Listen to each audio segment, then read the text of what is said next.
In the annals of ancient history, few leaders have commanded such reverence as Joshua, a man who would transform from faithful servant to mighty warrior, from Moses' apprentice to God's chosen commander. This is the story of how one man's unwavering faith led an entire nation from wandering to conquest, from slavery's shadow to the threshold of destiny. This is the story of Joshua, the man who made walls fall and the sun stand still. Before we begin this epic journey, if you love stories of faith, courage, and ancient history, hit that subscribe button and ring the notification bell so you never miss our biblical documentaries. Now, let's step back over 3,000 years into the ancient world. Our story begins not in glory, but in bondage. Born into slavery in Egypt, he was first called Hoshea, which means salvation. The Hebrew people had been enslaved for over 400 years, their cries rising to heaven like smoke from their taskmasters' furnaces. Young Hoshea grew strong amid the brutality, his muscles hardened not just by brickmaking, but by an unshakable faith in the God of his fathers, Abraham, Isaac, and Jacob. He witnessed the plagues that struck Egypt, saw the Red Sea part before Moses' staff, and marched with his people toward freedom. But freedom was only the beginning of the journey. It was Moses who saw something special in Hoshea. Among the millions who fled Egypt, Moses chose him as one of 12 spies to scout the promised land, Canaan. But before sending him on this mission, Moses did something profound. He changed Hoshea's name to Yehoshua, or Joshua, meaning, "The Lord is salvation." This wasn't just a name change, it was a prophetic declaration. Moses saw in Joshua not just a strong warrior, but a future leader who would embody God's deliverance for his people. The 12 spies crossed into Canaan, a land flowing with milk and honey, abundant with vineyards and orchards. But it was also a land of giants, the Anakim, and fortified cities with walls reaching toward the sky. In the valley of Eshcol, the spies cut down a cluster of grapes so massive it took 2 men to carry it on a pole. They gathered pomegranates and figs, evidence of the land's extraordinary fertility. God's promise was real. The land was everything he had said it would be. But they also saw something that struck terror into their hearts: fortified cities and warriors of enormous stature. The Anakim made the Israelites feel like grasshoppers in comparison. After 40 days, the 12 returned to the Israelite camp at Kadesh Barnea. Moses and Aaron gathered the people to hear the report. What happened next would seal the fate of an entire generation. 10 of the 12 spies delivered a devastating report. The land devours its inhabitants. We cannot attack those people. They are stronger than we are. We seemed like grasshoppers in our own eyes, and we looked the same to them. Fear spread through the camp like wildfire. But 2 voices rose above the panic: Joshua and Caleb. "The land we passed through is exceedingly good," Joshua proclaimed. "If the Lord is pleased with us, he will lead us into that land and give it to us. Do not be afraid of the people of the land, because we will devour them. Their protection is gone, but the Lord is with us." But the people wouldn't listen. Blinded by fear, they even threatened to stone Joshua and Caleb. They had forgotten the God who parted the Red Sea, who destroyed Egypt's army, who fed them with manna from heaven. God's judgment was swift and terrible. That entire generation, everyone 20 years and older who had doubted, would wander in the wilderness for 40 years until they died. Only their children would enter the promised land. Only Joshua and Caleb, the faithful 2, would live to see God's promise fulfilled. For 40 long years, Israel wandered in the wilderness. It was a time of testing, refining, and preparation. While the doubting generation slowly passed away, a new generation was born, one that would know only God's provision, having grown up on manna and miracle. Throughout these decades, Joshua remained at Moses' side. He was there when Moses received the 10 Commandments on Mount Sinai. He stood guard at the tent of meeting, absorbing every teaching, every prayer, every demonstration of God's power. Moses was preparing Joshua not through lectures, but through lived experience. Joshua learned patience. He learned that God's timing is perfect, even when it requires 40 years. He learned that faith isn't the absence of fear, but obedience despite it. He learned to wait on the Lord, and he learned to lead. At 120 years old, Moses climbed Mount Nebo to see the promised land he would never enter. God showed him the full expanse of Canaan from Gilead to Dan, all of Naphtali, Ephraim, and Manasseh, all of Judah to the Mediterranean Sea, the Negev, and the Jordan Valley. This is the land I promised on oath to Abraham, Isaac, and Jacob, God told Moses.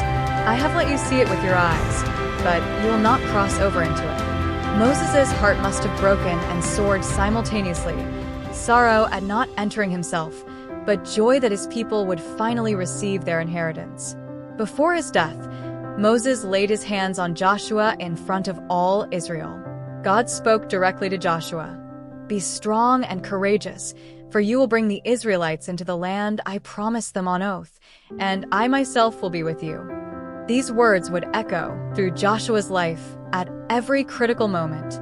Moses died on that mountain, and God himself buried him in an unmarked grave. Israel mourned for 30 days. The greatest prophet who ever lived was gone. Now it was Joshua's turn. The weight on Joshua's shoulders was crushing. How could he replace Moses? How could anyone? But God met Joshua in his uncertainty with crystal clear direction.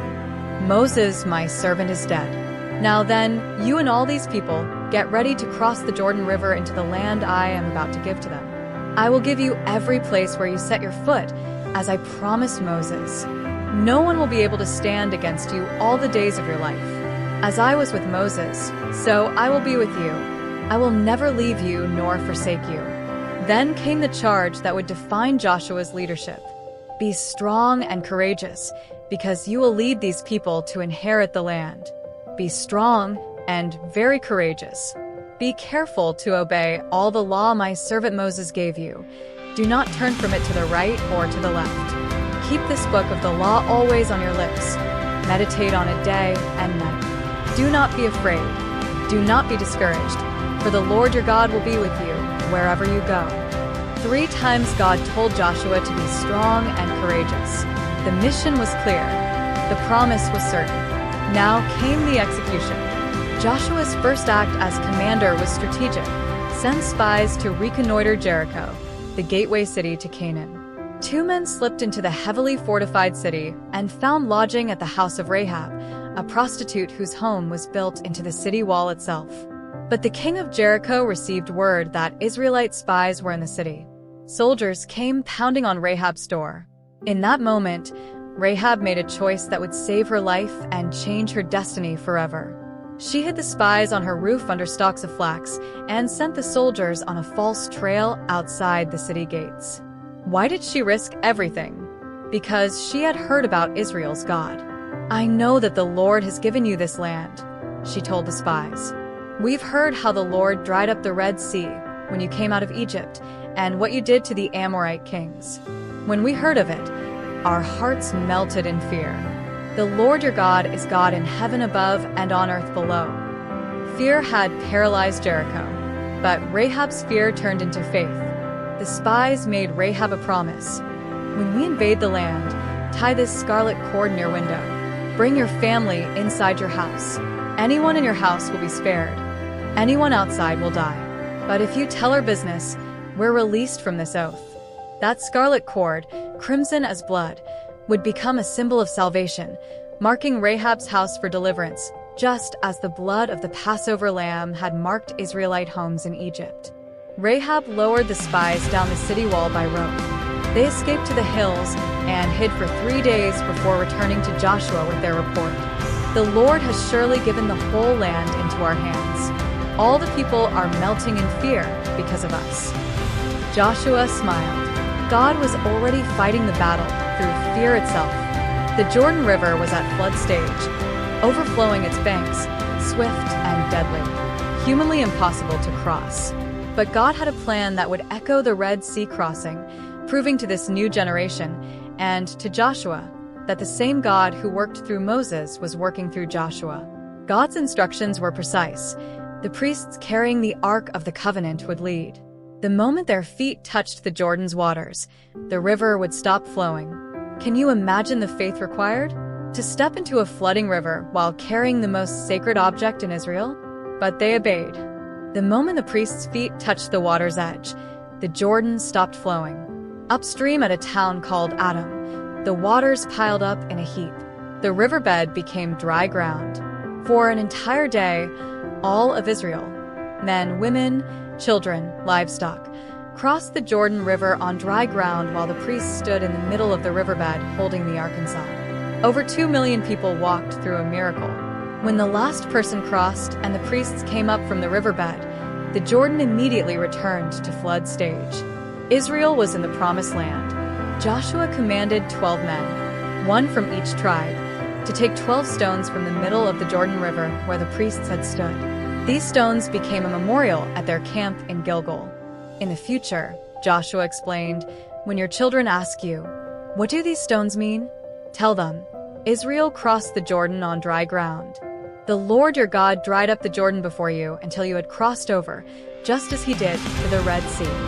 He did this so that all peoples of earth might know that the hand of the Lord is powerful, and so you might always fear the Lord your God. That night, Israel camped at Gilgal, and the news of the Jordan crossing spread throughout Canaan like wildfire. The kings of the Amorites and Canaanites heard, and their hearts melted in fear. The conquest had begun, and not a single sword had been drawn. As Joshua surveyed Jericho's massive walls, preparing his battle strategy, a man suddenly stood before him with a drawn sword. Joshua, ever the warrior, challenged him. "Are you for us or for our enemies?" The figure's response was unexpected. "Neither. But as commander of the army of the Lord, I have now come." Joshua fell face down in reverence. "What message does my Lord have for his servant?" "Take off your sandals, for the place where you are standing is holy." Just as God had appeared to Moses at the burning bush and commanded him to remove his sandals, now Joshua received the same command. This was no ordinary angel. This was a divine appearance of the Lord himself in warrior form. The message was clear. This battle was not Joshua's to win. It was the Lord's. The army of heaven was already engaged. Joshua was simply joining a battle that God was commanding. This encounter transformed everything. Joshua wasn't leading Israel to conquer Canaan. He was following the commander of the Lord's army who had already decreed victory. God's battle plan for Jericho was unlike any military strategy in history. For 6 days, the armed guard would lead, followed by 7 priests blowing trumpets, then the Ark of the Covenant, with the rest of the army behind. They would march around Jericho once each day in complete silence. No war cries, no talking, just the haunting sound of rams' horns echoing off the walls. Can you imagine being inside Jericho? Watching this silent procession day after day. The sound of those trumpets embedding themselves in your mind. The fear growing with each passing day. On the 7th day, they marched around the city 7 times. On the 7th circuit, Joshua commanded, "Shout, for the Lord has given you the city." The people gave a mighty shout. The priests blew the trumpets. And the walls of Jericho, those massive fortifications that had stood for generations, collapsed straight down into the ground. Archaeologists have discovered evidence of walls that fell outward and downward, creating ramps of rubble that allowed attackers to climb straight into the city. Israel charged in from every side. The city fell in hours. But Joshua remembered his promise. He sent the 2 spies directly to Rahab's house. The scarlet cord still hung from her window. They brought out Rahab, her parents, siblings, and all her relatives. The prostitute who chose faith over fear became part of Israel. In fact, Rahab later married an Israelite named Salmon and became the great-great-grandmother of King David and an ancestor of Jesus Christ himself. The conquest of Canaan continued, but the greatest miracle was yet to come. When 5 Amorite kings united against Israel, Joshua led his army in a surprise attack. God threw the enemy into confusion and struck them with large hailstones from the sky. But as the day wore on and enemies fled, Joshua realized the sun was setting. Darkness would allow the enemy to escape. So Joshua did something audacious. He prayed publicly, and his prayer was a command. "Sun, stand still over Gibeon, and you, moon, over the valley of Ajalon. And the Bible records, the sun stopped in the middle of the sky and delayed going down about a full day. There has never been a day like it before or since, a day when the Lord listened to a human being. For approximately 24 hours, the sun stood still while Joshua completed the victory. This was the warrior who had learned to walk in faith as a young spy. This was the leader who had spent 40 years learning to trust God completely. And this was the man God honored by stopping the very rotation of the earth to ensure victory. Joshua led Israel for decades, conquering the land and distributing it among the 12 tribes. Before his death at 110 years old, he gathered all Israel and gave them one final charge. Choose for yourselves this day whom you will serve, whether the gods your ancestors served beyond the Euphrates, or the gods of the Amorites. But as for me and my household, we will serve the Lord. The people responded, we too will serve the Lord, because he is our God. Joshua, the slave who became a spy, the spy who became a general, the general who became a legend. His life proved that God's promises are certain, that faith can move mountains, stop rivers, and even halt the sun itself. His name, Yehoshua, the Lord is salvation, pointed forward to another Joshua, known in Greek as Jesus, who would bring ultimate salvation not through military conquest, but through sacrificial love. This is the legacy of Joshua. Be strong and courageous. Trust in the Lord, and watch him do the impossible. If this story inspired you, share it with someone who needs courage today. Subscribe for more epic biblical documentaries and let us know in the comments. What's your favorite Joshua miracle? God bless you.